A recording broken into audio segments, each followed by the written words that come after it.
शुद्ध श्वास छाया फल देंगे, वृक्ष हमें जीवन बल देंगे। ये कहना समाजसेवी निहाल सिंह लोधी का। आंवला के कसुम्बरा प्लांट पर वृक्षारोपण एवं बाग आवपन कार्यक्रम संपन्न।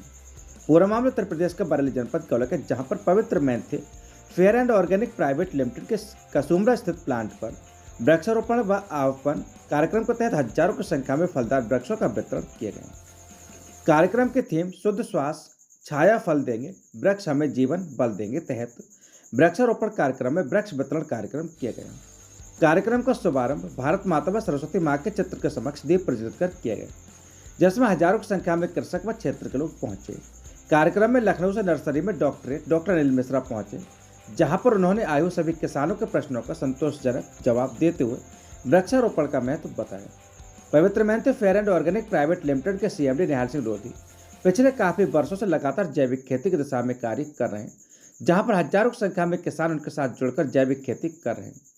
जैसा कि हम सभी जानते हैं कि कुछ वर्षों पहले तक सभी लोग जैविक व पारंपरिक खेती छोड़कर रासायनिक कृषि करने की ओर अग्रसर हो गए थे, जिससे कुछ हद तक फसल उत्पादन में तो लोगों को फायदा मिला, मगर उसका असर लोगों के स्वास्थ्य और कृषि भूमि पर पड़ने लगा। इस समस्या को महसूस करने पर समाजसेवी निहाल सिंह लोधी ने जैविक खेती के बारे में रिसर्च किया। उन्होंने जैविक खेती की ओर कदम बढ़ाए। उनकी मेहनत, उनका प्रयास सार्थक साबित हुआ। आज जो शुरुआत उन्होंने अकेले चलने के साथ की थी, उनके साथ लाखों की संख्या में किसानों का काफिला जो कि जैविक खेती अपनाकर अच्छी उपज प्राप्त कर रहा है। इसके साथ ही मानव स्वास्थ्य, पर्यावरण व कृषि भूमि भी सुरक्षित है। इसी क्रम में हर वर्ष पृथ्वी को हरा भरा बनाए रखने के उद्देश्य से क्षेत्र व आसपास के किसानों को हजारों की संख्या में वृक्षों का वितरण करते हैं। आज के कार्यक्रम में उन्होंने हजारों की संख्या में फलदार वृक्षों का वितरण किया।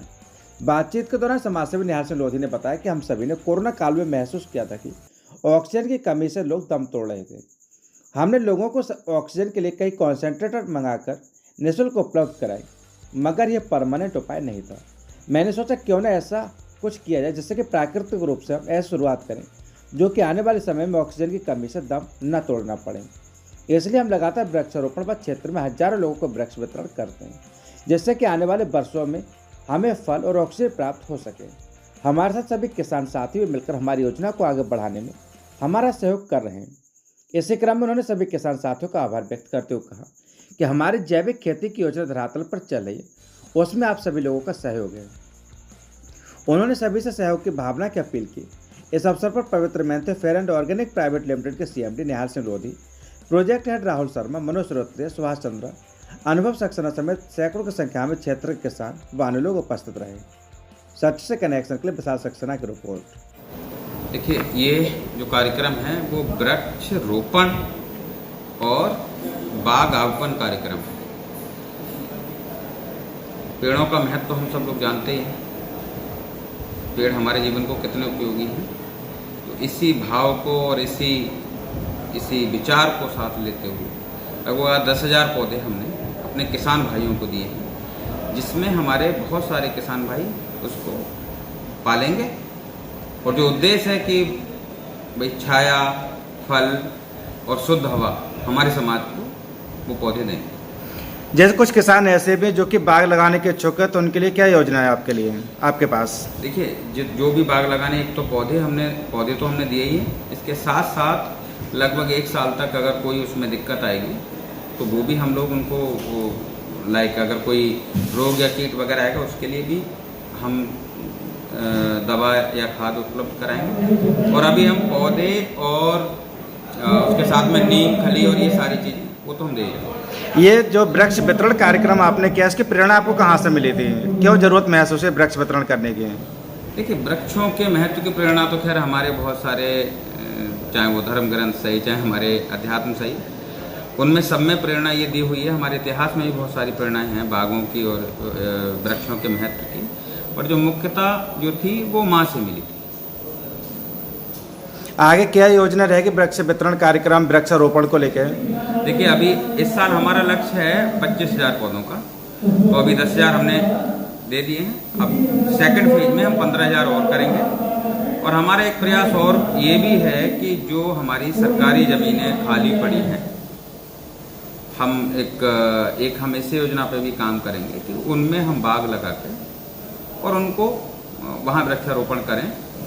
केवल वृक्ष लगाना ही नहीं, हम उनका पोषण भी करें। पालन पोषण भी करें। तो ऐसी एक योजना है। तो उसमें देखो, अगर जहाँ हमें ज़मीनें मिलती हैं, कुछ लोगों से हमारी बात हो रही है, जितनी ज़मीन मिलती है तो ये संख्या जो 25,000 है ये तो किसानों के लिए ही है, तो ये संख्या फिर बढ़ भी जाएगी। जैविक खेती को और जो आप काम कर रहे हैं, तो जैविक खेती का जो मतलब एक विकास जो आपने किया है, कहाँ तक पहुँचा होगा, कि लक्ष्य कहाँ तक आपने प्राप्त किया है? देखिए, अभी तो मैं कहूँगा कि जो लक्ष्य है मेरा वो तो बहुत ही एक ग्लोबलाइज है, बड़ा लक्ष्य है। हाँ, बस हम रास्ते पे हैं अभी कोई मान लो पहला पड़ाव पे है।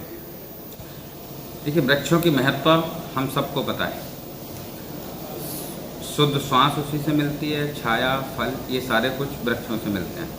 लेकिन अभी कोरोना काल में आप लोगों ने देखा कि ऑक्सीजन की कमी थी। ऑक्सीजन की कमी इसलिए थी कि कहीं ना कहीं हमने जो वृक्षों को काटा है, तो जो पॉल्यूशन है उसकी वजह से हमारे शरीर में अगर थोड़ी भी ऑक्सीजन कम हो तो वो विचलित हो जाता है।